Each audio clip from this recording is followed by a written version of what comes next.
Sa wakas,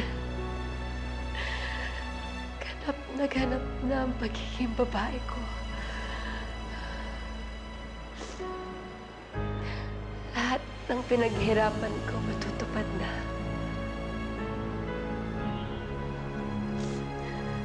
Lahat ng struggles ko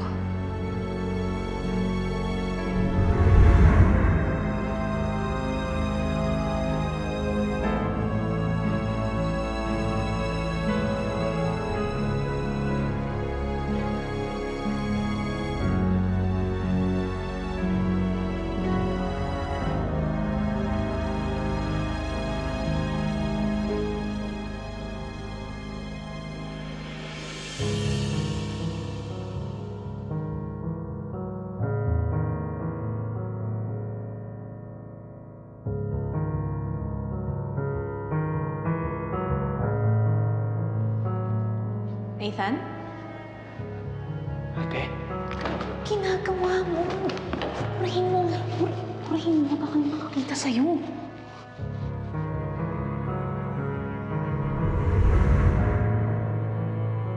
lahat ng sacrifices na ginawa ko, na tiniis ko.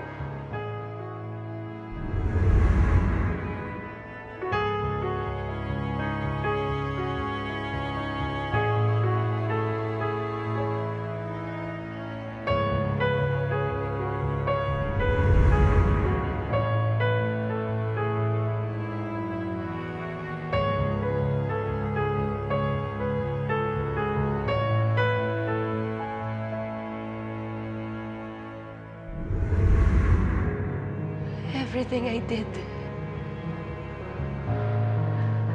it was worth it.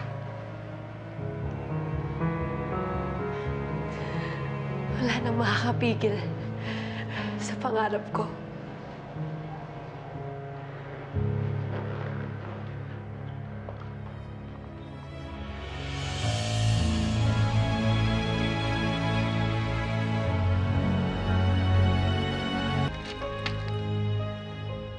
Bukas.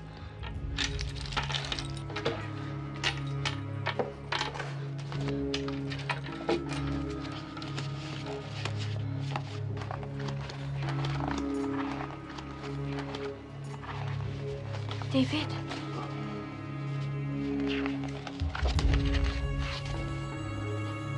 Diyos ko.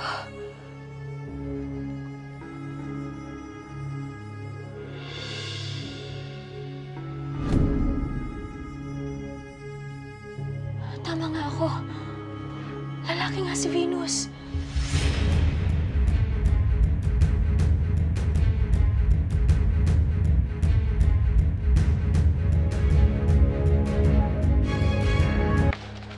Tawakan mo.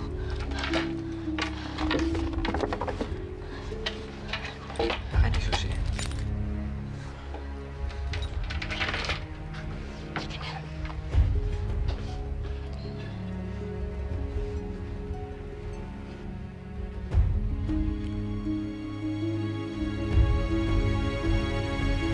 Asan na sila?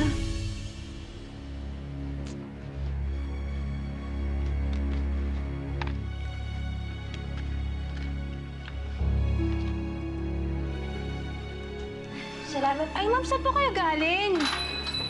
Ah? Nagmamadali. Saan galing?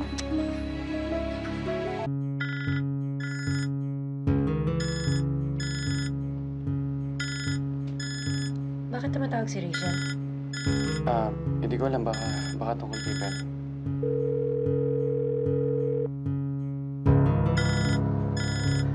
Ako nakakausap sa kanya. Mag-ready ka na, okay? You're running late. Kano mag-suit niya?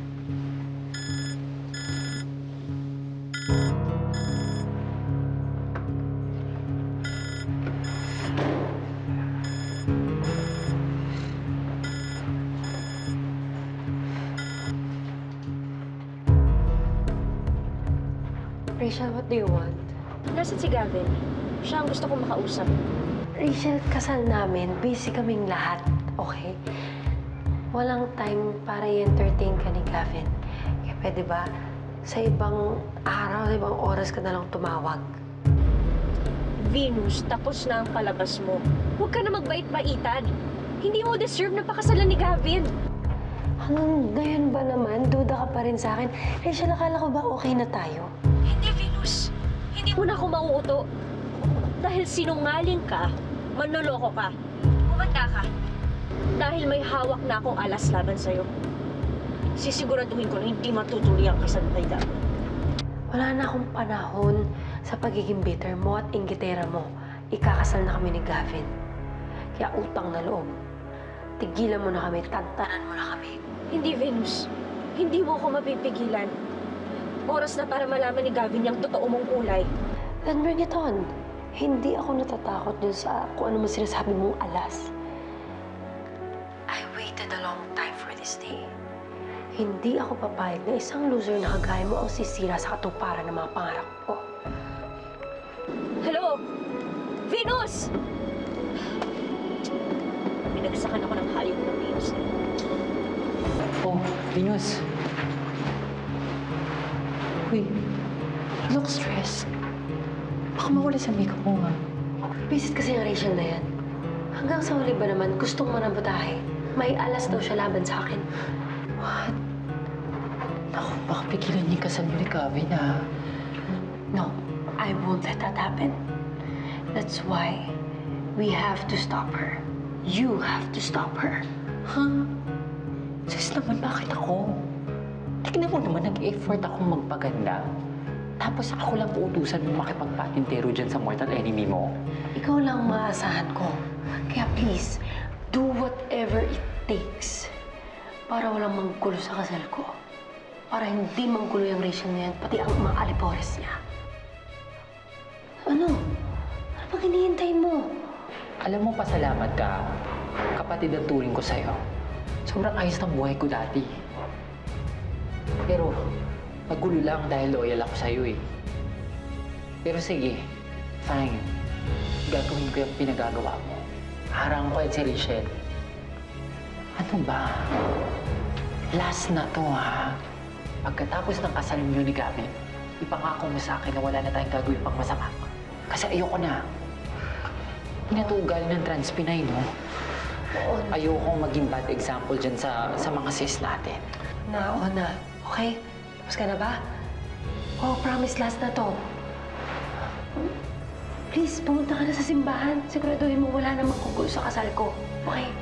Please. Bye.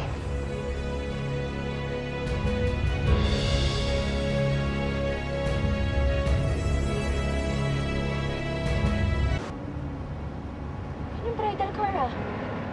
Ha? Sasakyan ni Gavin. Sundin natin. Sige, teka lang.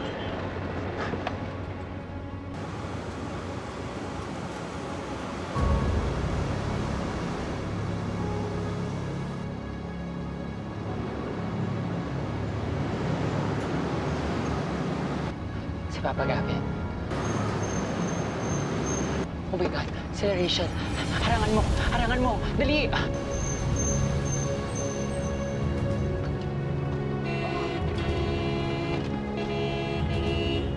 Tabi! Parang si Mela yun eh. Ako nang bahala, David. Grado ka? Sige, kaya ko to.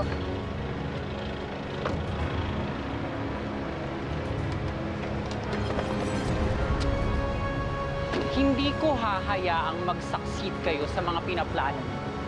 Over my dead, gorgeous and curvaceous body.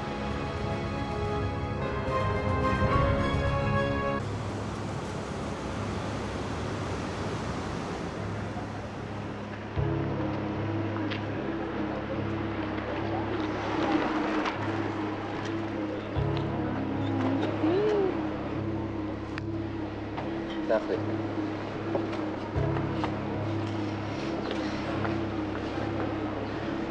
Wow, madam. In my years of handling weddings, ngayon ko na-experience to ah.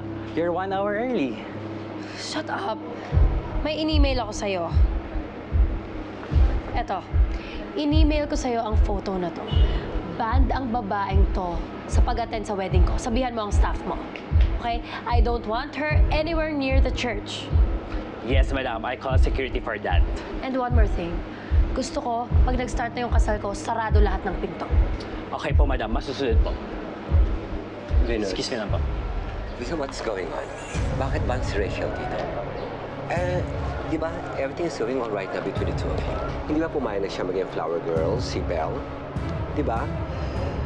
Mama, she's a threat. At ginagawa ko lang ang dapat para masigurado kung tuloy ang kasal ko.